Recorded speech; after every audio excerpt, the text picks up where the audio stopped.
Good morning, class 7. Today we are going to do chapter number 9, Commercial Mathematics. Exercise 9.3. First question is, here cost of 28 shirts are given. We have to find the cost of 15 shirts. Okay. So there are two things in this exercise we are going to learn. We are going to learn about unitary method. Okay. So unitary method we can solve it by two types are there. Okay. One is direct variation. Another is inverse variation. So what is direct variation? Direct variation is when one number increases, another number also increases. For example, in this first question I'm telling, cost of 28 shirt is given 6,720 rupees. Okay, now we have to find cost of 15 shirts. So as the number of shirts will increase, then the price will also increase. Okay, so cost of one shirt will be 6,720 divided by 28. So what is the cost of one shirt? That is 240 rupees. So how much will be the cost of 15 shirts? That will be 240 multiplied 15. That is equals to rupees 3,600. So this is the cost of 15 shirts. So as the number of shirts will increase, then the price will also increase. If the shirts are less, then the price is also less. So this is known as direct variation. Means one number is increasing, another number is also increasing. Okay. Then type 2 I will tell you in the further questions. Here we are going to do, in this page we are doing only direct variation. Now in question number 3, cost of 1 dozen oranges is given, that is rupees 72.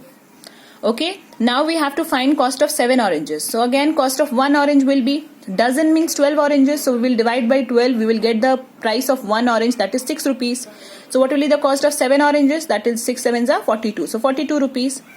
Now in question number 6, here weight of 9 soap bars are given, that is 2250 grams. Now weight of 1 soap bar will be 2250 divided by 9, that is 250 grams. Okay, now number of soaps which will weigh 3750 grams. If the soap has the same weight, then it will be 3750 divided by 250, that is equals to 15 soaps. Now in question number 7, 76 workers can build a huge office building in 42 days. Okay, so one worker can build in. Now here see, if the number of workers, this is another type, this is known as inverse variation. Means if the workers will increase, the number of days will decrease to do any work. Okay, so if 76 workers were there, the days required was 42 days. Now if one worker is only there, how much time he will take? So he will take 42 into 76 days in building that building, because 76 workers work he is doing. Okay, only a single person. Now 56 workers will build the same building in how many days? That will be 42 multiplied 76 divided by 56.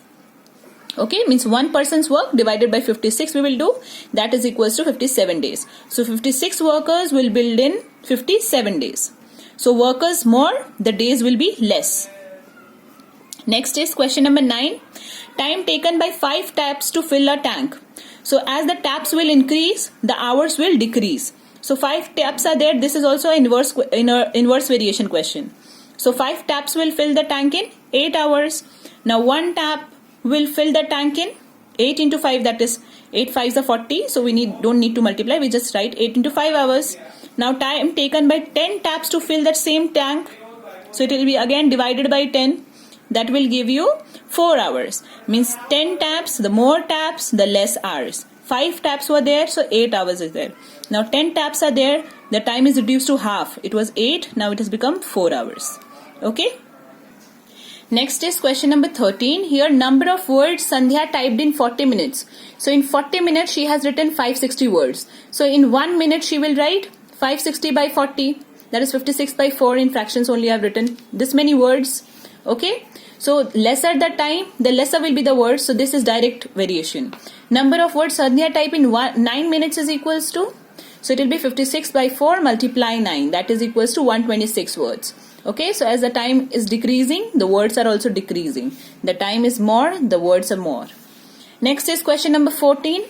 Here earning of 2 men or 3 women, both are 580 rupees. Means 2 men are working in a day, they are getting 580 rupees. So one man will get 580 divided by 2, that is 290 rupees. Now 5 men will get how much? So 290 into 5, that is 1450 rupees. Now earning of 3 women in a day, that is 580 rupees. Now earning of 1 woman will be 580 by 3. Now earning of 9 women in a day will be 580 by 3 multiply 9, that is equals to rupees 1740, means 1740 rupees. Now we have to find earning of 5 men and 9 women. So 5 men and 9 women, whenever and is written, we have to add both men and women. That is 1450 plus 1740. That is equals to 3190. Okay, and in the first it was written 2 men or 3 women. Means 2 men are also getting 580 rupees and 3 women are also getting 580 rupees. Okay. Now question number 16. A rail journey of 200 kilometer cost 50 rupees. So as the kilometers are increasing, the cost will also increase. As the kilometer will decrease, the cost will also decrease. So it is again direct variation. Okay, so here the rail journey of 1 kilometer cost 15 by 200. Now a rail journey of 180 kilometer will cost, so it will be 50 by 200 multiply 180, that is equals to 5 9s are 45 rupees. So as the kilometers are decreasing, the money will also decrease. Okay class, that's all for today. Thank you and have a nice day.